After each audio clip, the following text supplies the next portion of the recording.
اور prime suspect Iqbal alias بالا بھی آپ کے سامنے موجود ہے، جو مصری تھا عابد ملی کے کانٹیکٹس میں، اور جو کہ عابد ملی قابو نہیں آ رہا تھا، چھلاوا بنا ہوا تھا. 18 ستمبر کو اس کا شناختی کارڈ بلاک کر دیا گیا جی. اور 14 دن کا ریمانڈ شفقت علی جو پکڑا ہوا تھا ان کو دے دیا، اور جو کہ آئیڈینٹیفیکیشن پریڈ شناخت پریڈ نہیں ہوئی تھی. اکتوبر 2020 کو پیمرا نے اس کی کوریج کے اوپر پابندی لگا دی تمام چینلز کے اوپر. بڑا اعتراض ہوا اس پہ، لیکن ٹھیک کیا تھا یہ سارا کام کرنے کو. اور اکتوبر 12 2020 کو جو عابد ملی ہے تقریباً 1 مہینے بعد گرفتار ہو گیا، اور فیصل آباد سے گرفتار کیا گیا تھا. اور شفقت جو ہے نا وہ پہلے ہی پولیس کی اور دوبارہ جو ہے نا دوبارہ انویسٹیگیشن ٹیم جو دوبارہ تشکیل دی گئی، S S P investigation Zeeshan Asghar اور عبدالغفار کیسرانی اور باقی افسروں کو ریشفل کر دیا گیا. ملی کو پھر جیل بھیج دیا گیا شفقت کے ساتھ ہی.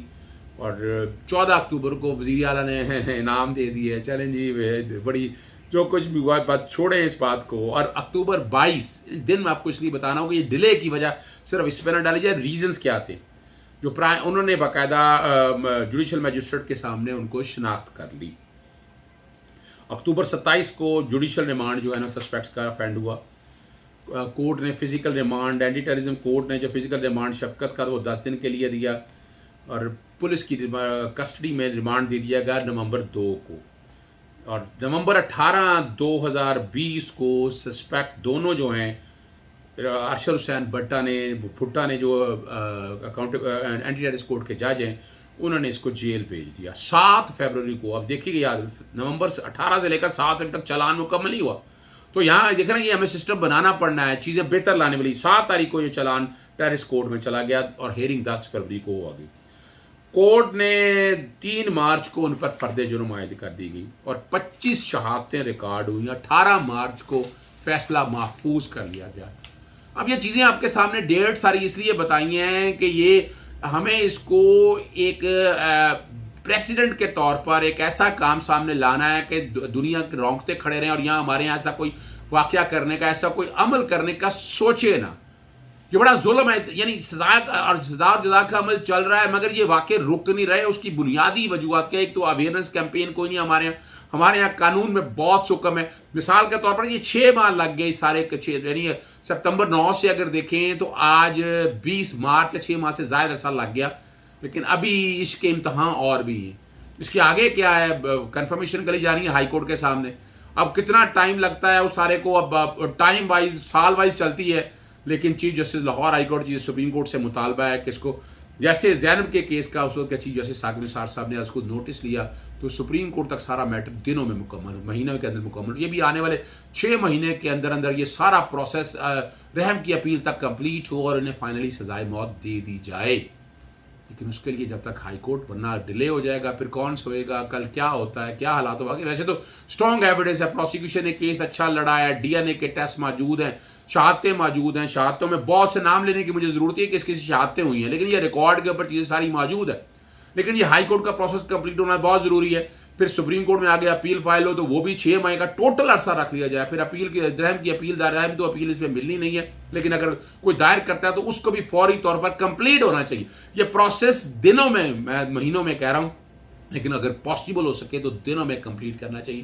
اس کے لیے ہم حکومت وقت کو، صوبائی حکومت کو، وفاقی حکومت کو اور ہماری عدالتوں کو اس معاملے میں اکٹھا ہونا پڑے گا.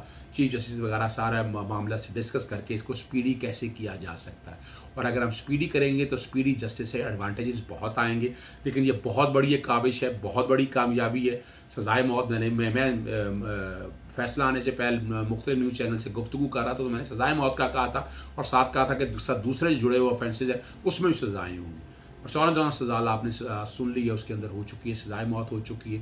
لیکن جوڈیشل کمیشن بنانے کی ابھی ضرورت ہے. میں نے شروع میں بھی کہا تھا، میں دوبارہ ختم کرنے سے پہلے بتاتا ہوں کہ بہت ضروری ہے جوڈیشل کمیشن بنا کے یہ جوریسڈکشن کا معاملہ، یہ سارے جتنی انویسٹیگیشن کے ادارے، جتنی ایجنسیاں، یہ سارے آن بورڈ، کسی ایک کو خبر ہو جائے تو فوری ایکشن ہو. لوکل گورنمنٹ کا کوئی محکمے کو خبر ہو تو سارے ایکٹیویٹ، ان سب کی ذمہ داری ہونی چاہیے. اس کے لیے قانون سازی کی ضرورت ہے.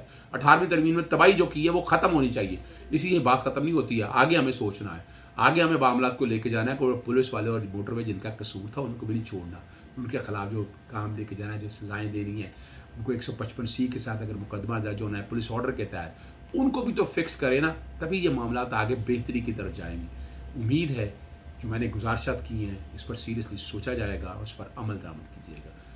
اجازت دیجیے گا، اللہ حافظ، پاکستان زندہ۔